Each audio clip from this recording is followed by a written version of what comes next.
Hi, my name is Willa. I'm from New York. I go to John Jay High School, and I'm studying global gender inequality in education. And my question is, so we know that women and girls are often disproportionately or uniquely affected by conflict and atrocities. So what role do you see for women and girls in atrocity prevention? How might the expansion of girls' education around the world relate to atrocity prevention?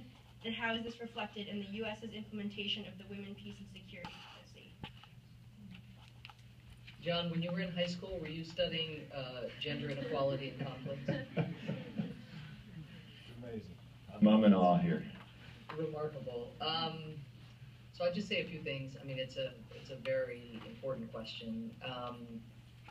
I think the Women, Peace, and Security framework here, which you're referring to, and which is, I think we're about to have an anniversary for, a very important anniversary, has really made a big difference, at least so far intellectually and normatively, and it has made an important set of differences operationally, so, but not a sufficient set of differences operationally. So normatively and kind of intellectually, I think people really do now appreciate a few things. First of all, that the issue of violence against women and girls, sexual violence against women and girls, is a distinct form of atrocity, a distinct form of degradation, often can be a feature of genocide as a way of destroying a community, and certainly, of course, is a crime against humanity. And that just as the crime is distinct, and not kind of a fluke that this happens to happen alongside other forms of atrocity, but its own willful act, and in a way, often seemingly almost strategic on the part of the perpetrator, so too, the resources need to be dedicated to this as a singular crime. And so peacekeeping missions have to be, this is what I meant by operational implications, have to be tailored in a manner where you have people, where you have women who can go into communities and talk to those who've been abused in order to find out what happened, where you have units who take seriously protecting civilians who might be vulnerable, again, to these kinds of abuses. So not just property damage and not even just the kinds of massacres that one has always seen, and that absolutely have to be prevented as well. But again, this kind of singular crime. So if you look back 20 years, people just weren't really thinking in those terms. They weren't thinking of this as separate and distinct from, they weren't seeing it as a phenomenon, a modern feature of war, a tool of war, a tool of atrocity making, of degradation, of destruction. And so, so that's on the violence side as a sort of distinct problem that needs a distinct set of operational adjustments, solutions, and again, a few of those have been made, I think, including, gender officers who are part of missions, human rights officers who have specific training in dealing both with violence against women and girls, but also with some of the equality issues that often undergird.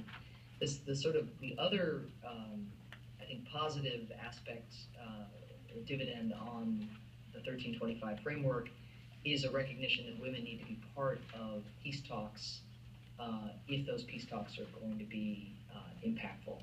And the data is not great, but the studies would show that those negotiations where women are a part of the negotiations are, on average, much more likely to produce lasting peace. And then the sort of sociology behind that, the fact that women who are in the negotiations aren't just dealing with where the battle lines are going to be drawn, or when your guns get taken away and demobilization occurs, but also looking at health and water and education and bringing to bear what they know about societies and what often a scavenge for resources can mean in terms of escalating tensions and generating the crisis in the first place. So again, the data is not great, but all the data there is suggests this is a foundational feature of successful peace talks, is actually bringing women in.